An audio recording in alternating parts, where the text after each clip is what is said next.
पाकिस्तानी सियासी तारीख में हमेशा फ़ौजी ताले आज़माओं ने ही मुंतख़ब वज़ीर-ए-आज़म को बंदूक की नोक पर इक़्तिदार से बेदखल नहीं किया। एक वक्त ऐसा भी था जब सिविलियन हुक्मरान जर्नैलों से ज़्यादा तगड़े होते थे।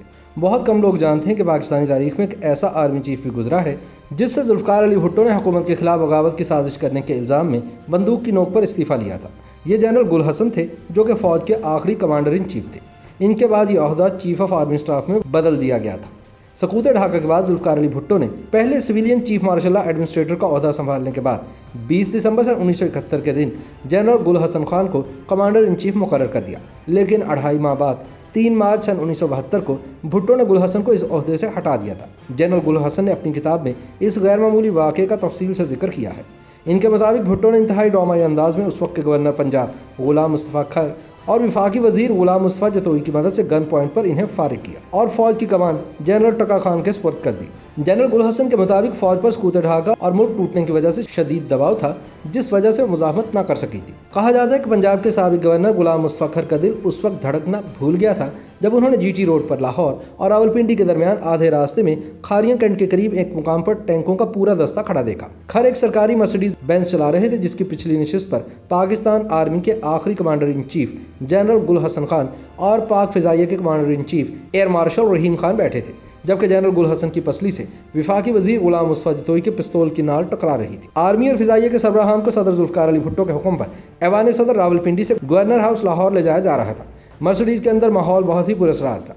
याद रहे कि यह उस इजलास से पैदा होने वाली सूरत हाल का तसलसल था जब दोनों फौजी सरबराहान की सदर भुट्टो से ऐवान सदर रावलपिंडी में मुलाकात हुई थी और दोनों को इनके इस्तीफ़ों का तहरीरी मसवदा थमाते हुए हुक्म दिया गया था कि इन पर दस्तखत कर दें। दस्तखत करवाने के बाद भुट्टो ने अपने बाएतमाद सियासी साथियों गुलाम मुस्तफ़ा खर और गुलाम मुस्तफ़ा जतोई से कहा कि दोनों फौजी सरबराहान को अपने हमरा लाहौर ले जाएं, जहां अगले चंद दिन तक इन्हें महफूज हिरासत में गवर्नर हाउस में ही रखा जाए। ये वाक़यात जनरल गुल हसन खान ने अपनी याददाश्तों में दर्ज किए हैं, जिनमें वो भुट्टो के इन सियासी साथियों को हाईजैकर्स करार देते हैं। भुट्टो के इन साथियों को अगवाकारों की बजाय हाईजैकर के तौर पर बयान करना बूढ़े और गोशानशीन जनरल की दानिशमंदी थी, क्योंकि ऑक्सफोर्ड यूनिवर्सिटी प्रेस ने इनकी याददाश्तों को जब शाया किया तो सन 1993 में रावलपिंडी में वो रिटायरमेंट की ज़िंदगी गुजार रहे थे और उस वक्त मुल्क में सियासी कशमकश और अफरा तफरी उरूज पर थी।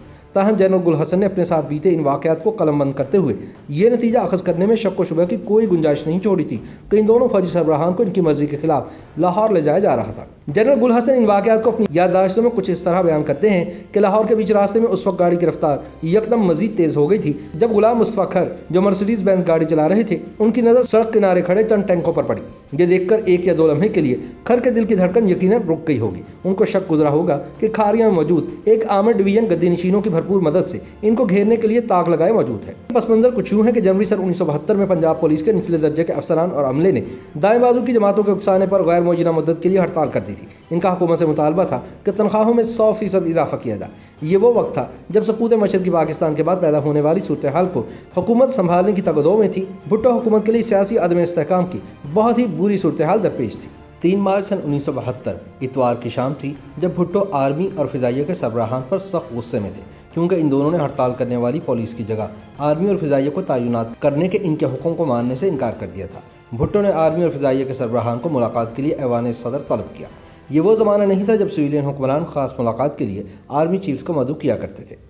भुट्टो ने गुल हसन और एयर मार्शल रहीम पर बरहमी का इजहार किया। पीपल्स पार्टी की दूसरे दर्जे की क़यादत गुलाम मुस्तफ़ा जतोई, गुलाम मुस्तफ़ा खर, मुमताज़ भुट्टो और उस वक्त कौमी सलामती के मुशीर जनरल अकबर खान भी इस मौके पर मौजूद थे। भुट्टो ने बात का आगाज़ किया कि मैं लगी लिपटी रखे बगैर साफ बात करूँगा, हम एक के बाद दूसरे बहरान का सामना कर रहे हैं। ताज़ा तरीन बहरान पुलिस की हड़ताल की वजह से है, लेकिन आर्मी और फिजाइया दोनों ने हुकूमत की मदद से इनकार कर दिया है, जिसका कोई जवाज़ नहीं। चुनांचे मेरे ख्याल में वक्त आ गया है कि हम मज़ीद आगे नहीं चल सकते। आर्मी और फिजाइया की तरफ से कोई ताउन नहीं किया जा रहा और मैं इस सूरत हाल में हुकूमत चलाने के लिए तैयार नहीं हूँ। फिर भुट्टो ने जवाब के लिए एयर चीफ की तरफ देखा तो रहीम खान बोले कि मुझे फैसलाबाद के ऊपर नकली परवाज़ें कराने के लिए कहा गया, लेकिन मैंने ऐसा करने से इनकार कर दिया क्योंकि पाक फिजाइया का ये काम नहीं। जनरल गुल हसन अपनी याददाश्तों में एयर चीफ का जवाब नकल करते हैं कि ऐसी हंगामी सूरत हाल से निमटने का काम आर्मी का है। जहाँ तक ताउन का मामला है तो मैंने इससे कबल कभी इनकार नहीं किया। जनरल गुल हसन की याददाश्तों के मुताबिक भुट्टो एयर चीफ के साथ बहस के मूड में नहीं थे, लिहाजा उन्होंने जनरल हसन की तरफ देखकर सर को जुम्बिश दी। वो लिखते हैं कि मैंने जवाब में कहा कि जो मुतालबात किए जा रहे हैं अगर वो कानूनी ना हुए तो आर्मी की तरफ से अदम ताउन जारी रहेगा। जहाँ तक मेरी ज़ात का ताल्लुक है तो मैं तंग आ चुका हूँ और कोई भी मुझे कागज़ कलम लाकर दे सकता है। मैं अभी इसी वक्त ओहदा छोड़ने को तैयार हूँ। जनरल गुल हसन के इस्तीफ़ा देने पर आमादगी का सुनकर भुट्टो ने अपने साथियों की तरफ देखा, जिन्होंने ब्रीफकेस खोला और 2 फाइल कवर्स निकालकर रहीम खान और मेरे हवाले कर दिए। इनके अंदर पहले से टाइपशुदा इस्तीफ़े थे। मेरे मांगने पर गुलाम मुस्तफ़ा जतोई ने कलम मुझे दिया। कागज़ पर दस्तखत करने के बाद मैंने फाइल कवर बंद कर दिया और भुट्टो के हवाले कर दिया। दस्तखतों की ये तकरीब जैसे ही ख़त्म हुई तो भुट्टो उठे और मुस्तफ़ा खर की तरफ सर का इशारा किया और हमसे मुसाफा करने के बाद चले गए। खर ने हमें आगाह किया कि अब हम उनके मेहमान होंगे। इसके बाद दोनों फौजी कमांडर्स के लाहौर की तरफ सफ़र का आगाज़ हुआ। गवर्नर सिंध मुमताज़ भुट्टो, गुलाम मुस्तफ़ा खर और गुलाम मुस्तफ़ा जतोई इनके हमसफ़र थे। जनरल गुल हसन अपनी याददाश्तों में लिखते हैं कि भुट्टो और इनके दरमियान बाहमी पुरखाश की कहानियाँ आर्मी और सिविल ब्यूरोक्रेसी में पहले ही ज़ुबान ज़द-ए-आम थी। बरसों बाद पंजाब के गवर्नर गुलाम मुस्तफ़ा खर ने एक इंटरव्यू में दावा किया कि इंटेलिजेंस ब्यूरो ने भुट्टो को इत्तला दी थी कि जनरल गुल हसन और एयर मार्शल रहीम खान के फौजी बगावत करने का इम्कान है। इस वाक़े का अहम तरीन किरदार बुजुर्ग सियासतदान गुलाम मुस्तफ़ा खर के बयान करदा वाक़यात की तरतीब वही है जो जनरल गुल हसन ने अपनी किताब में बयान की है। ताहम वो इसे अगवा या हाईजैकिंग से ताबीर नहीं करते। अलबत्ता वो ये ज़रूर तस्लीम करते हैं कि लाहौर पहुँचने पर फौजी कमांडर्स को गवर्नर हाउस में रखा गया था। खर के बकौल पाकिस्तान आर्मी के कमांडर इन चीफ की बरतरफी सड़क से उन्हें लाहौर ले जाना कोई मामूली फैसला नहीं था। वो बयान करते हैं कि बिल्कुल सच है कि हम जनरल गुल हसन और एयर मार्शल रहीम से इस्तीफ़े लेने के बाद लाहौर लेकर आए थे, लेकिन ये झूठ का बुलंदा है कि जतोई साहब या हम में से किसी के पास कोई असलहा था। खर के बकौल दोनों फौजी हुकाम अपनी वर्दियों में मलबूस थे, क्योंकि भुट्टो साहब ने इन्हें ऐवान सदर में इशाइये पर मदऊ किया हुआ था। गुलाम मुस्तफ़ा खर ने इस दावे को मुस्तरद किया कि दोनों कमांडर्स को सड़क से लाहौर ले जाने का फैसला हाईजैकिंग या अगवा था। उन्होंने बताया कि हाईजैकिंग, अगवा या इस तरह की कोई चीज़ नहीं थी। इनके मुताबिक जनरल गुल हसन के बारे में हमें बड़ी ख़तरनाक इत्तलात मिल रही थी, जिससे हमें पता चला कि भुट्टो साहब और उनके करीबी साथियों के बारे में जनरल साहब के मंसूबे बड़े ही ख़तरनाक हैं। हमने जवाब में अपना लाहे अमल बनाने का फ़ैसला किया, जिसकी हमारे बाद साथियों ने मुखालफत भी की, लेकिन हमने खुद से यह सवाल किया कि फ़ौजी क़यादत के मंसूबों का मुकाबला करने के लिए तारीख़ हमें किस तरह से याद रखेगी।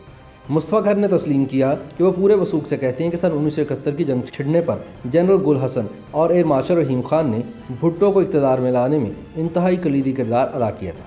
लेकिन जब उन्होंने भुट्टो के लिए ख़तरनाक मंसूबे बनाना शुरू कर दिए तो हमारे पास कोई और चारा ना रहा, तो फिर हमें ये कदम उठाना ही पड़ा। लाहौर पहुंचने पर गवर्नर हाउस के मेहमान खाने में जनरल गुल हसन और एयर मार्शल रहीम खान के ठहरने का बंदोबस्त किया गया। फिर जनरल गुल हसन ने तजवीज़ दी कि उन्हें और एयर मार्शल रहीम खान को जुल्फ़िकार अली भुट्टो से मुलाकात की इजाज़त दी जाए, जिस पर गवर्नर पंजाब गुलाम मुस्तफ़ा खर ने अगले दिन रावलपिंडी में एहतमाम कर दिया। जनरल गुल हसन के बकौल उन्होंने इस मुलाकात में भुट्टो से गिला किया कि अगर इस्तीफ़ा ही लेना था तो आराम से कह देते, इतना तमाशा क्यों किया। इस बात पर भुट्टो ने खामोशी इख्तियार की, लेकिन कुछ ही अरसे बाद तलाफ़ी के तौर पर जनरल रिटायर्ड गुल हसन और एयर मार्शल रिटायर्ड रहीम खान को यूरोपीय ममालिक में सफ़ीर लगा दिया गया।